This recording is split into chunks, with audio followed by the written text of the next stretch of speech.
Welcome to today's episode of Tête-à-Tête with Hanniz Lam, and today I'm going to speak about working smarter to be more productive. Reason being was because for the past few weeks, I had a project and we wanted to move things as fast as possible, and one of my colleagues was saying, we should just do it manually to save money. But I said, and we were thinking, but we need to get this out as fast as possible, and we cannot afford the extra manpower, but automation might actually be able to solve the day. And it did. It saved us 2 weeks of work just by using a software which made our work so much easier.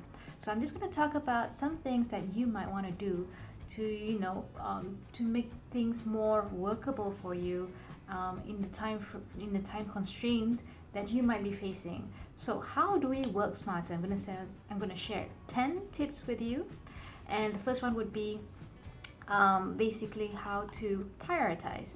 So in terms of prioritizing, how do we do this? Naturally, when you've got like multiple projects in hand, your mind just starts to race everywhere. How do I get this done by this date, by this time? And the solution would be really to have a to-do list, which I think it might be obvious for most of us, but even to make time to create a to-do list could be quite challenging. So how can we do this? For my team, we basically just started using Trello, and Trello helps you to create tasks, to create deadlines, to create labels, so you know which tasks go to which person to which deadline. So the problem with to-do lists is sometimes they can be overwhelming, and to prevent it can actually prevent you from being more productive when you have too many things on your mind, too many things on your list. So what you need to do is prioritize. Keep your list lean. So each day perhaps have 3 to 5 tasks, and focus on this urgent important task and try not to be distracted. So when you do focus on this list and when you check them off, you'll feel less anxious and you'll feel more achievements. Next tip would be measure your results and not your time. So when it comes to productivity, sometimes we focus on how much time we spend on completing certain tasks as to what we actually accomplish a day. So for example, if you have been spending 8 hours planning your content calendar, planning, designing, and automating it, it could realistically take about 8 hours per day. And you might think, oh no, you spent 8 long hours just on one task. But the thing is, if you break it down into smaller bits, you would realize that you would be able to take 10 action plans per week, and it's already automated. So you've saved 4 days or 5 days of work when you actually plan ahead and create that task, right? So measure your results and not your time. Another thing would be sometimes you feel pressure to be at your desk for a certain number of hours, especially if you're employed. So this actually doesn't help you in any way because you become tired. Your ideas start, you don't get creative.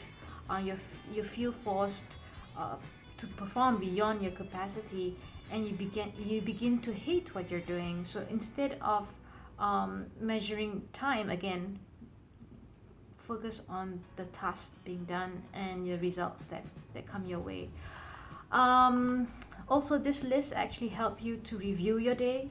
It gives you a chance to celebrate your little accomplishments, as small as they may be, but they actually build up into a bigger mountain in the future, and it helps you plan more effectively.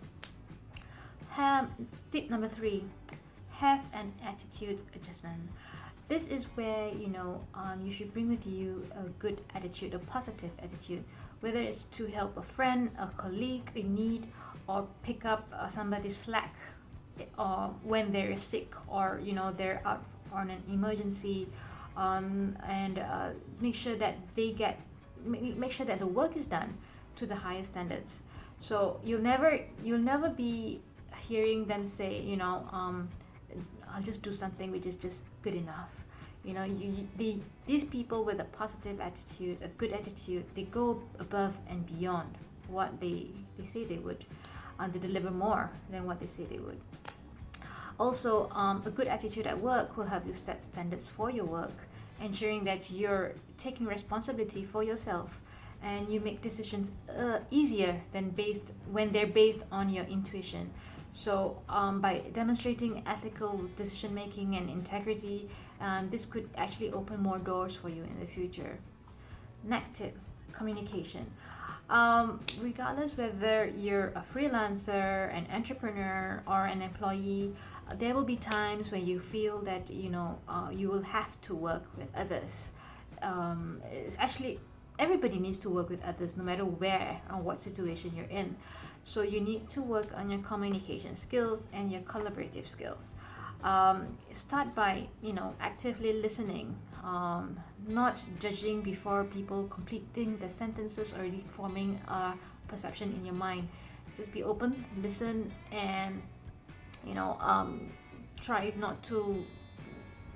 this will actually help you not to have to rework because you got the understanding wrong, this will actually save you time from straightening out or redoing work because of misunderstandings and miscommunication. So communication is key. The next would be to keep your meetings short and precise, keep them sharp. I think ideally meetings should take maybe, if you're in a group of 2 or 3 people, 30 minutes, 45 minutes tops, because you already have an agenda in mind. You just need to be there to update each other on the developments that have been taken place, on actions to take. So keep them sharp, keep them short. Next, we are creatures of habit, so this comes to tip number 5, creating and sticking to a routine. So when you keep to a routine, automatically it becomes a norm for you. So for example, in the mornings when you wake up, the first thing you could do perhaps would be to check your emails, but that might not be a productive thing to do because emails take time to check, emails take time to reply to. You need to work with other people to come up with results. So I would suggest actually to keep your mornings to something that you can take control of. For example, creating content for your blog, something that you can keep tabs on. 30 minutes, update your blog, or 30 minutes, less than 30 minutes, 5 minutes, posting something on LinkedIn to build your personal brand. Or for example, another habit you could have would be to work on your ideas, work on your bigger picture, work on the goal of your company. For that 1 hour every morning, work on a big strategic plan.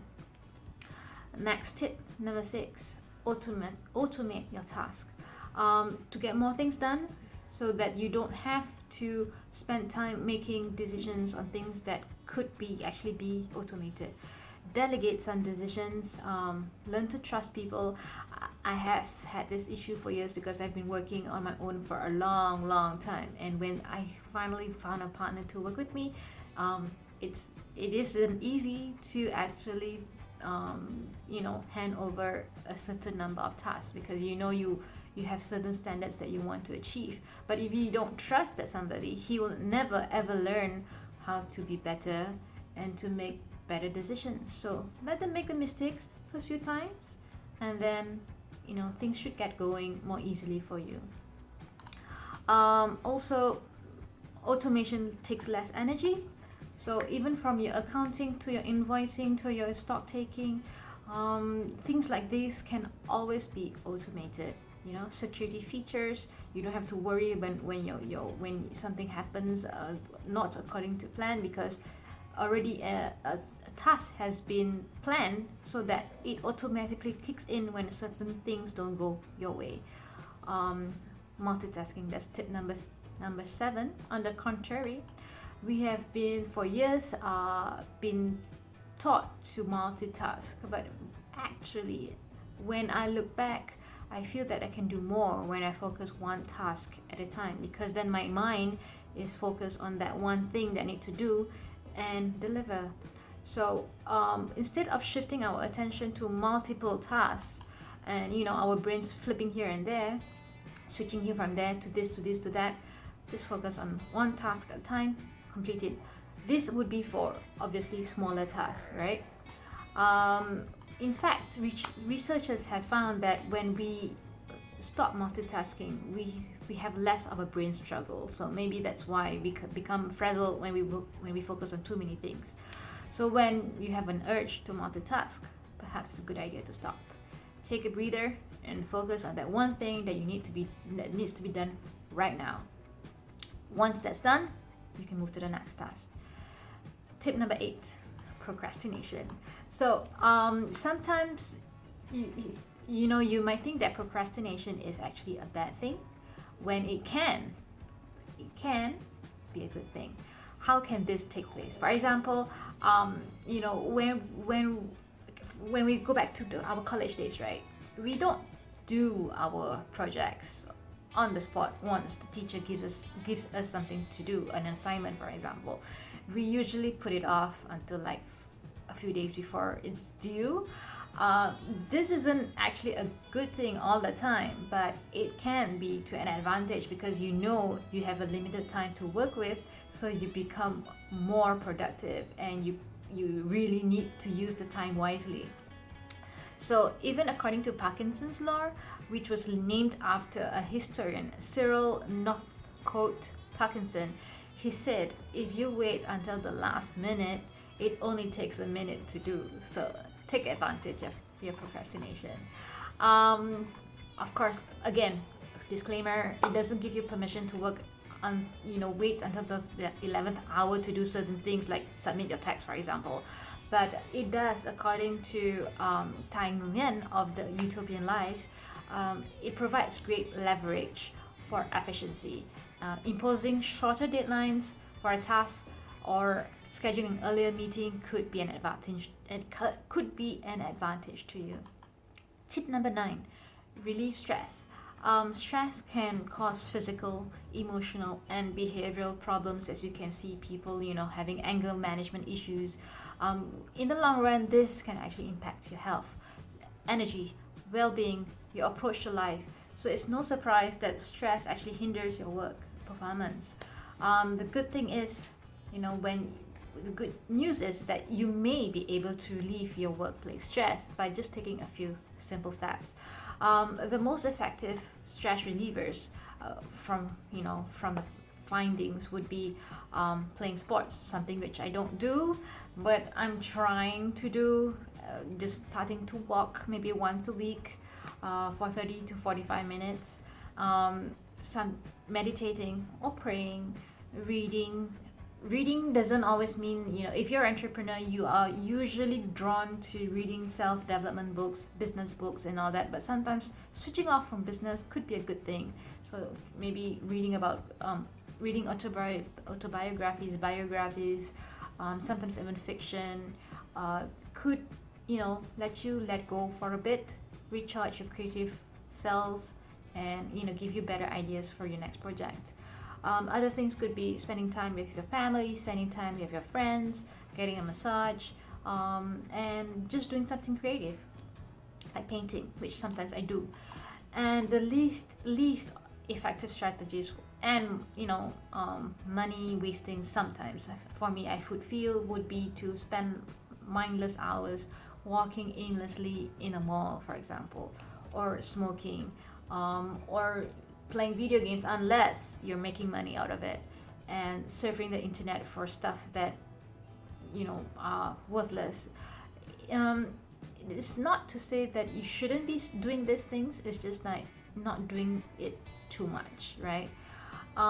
Another effective stress management technique is to increase your control of a situation in advance, so you can start planning for tomorrow today, so that you don't get flustered tomorrow, so you know what to expect when the day comes. And number 10, my last tip of the day, would be do more of the work that you enjoy. I love my work. I think Those who know me love that I love being creative. I love putting creative elements to a project, in event project, a conference, some things that I love would be to be creative, and whatever projects I go into, whether it be a dry topic that I might have to be speaking about, I try to always make it more fun. And for example, even if you're a chef, right? You love the cooking process, and you don't want to spend time actually doing the cleaning and the preparing of the dishes or the ingredients. So maybe you can automate that, get somebody to do that for you, or do it in advance, so when it's time to cook, you will actually enjoy the experience because everything's already laid out for you, and you can spend time looking for the fresh ingredients, fresh recipes and stuff like that. So that's my 10 tips for being more productive and working smarter. How would you work smarter? Share your comments below, and see you next week. Bye.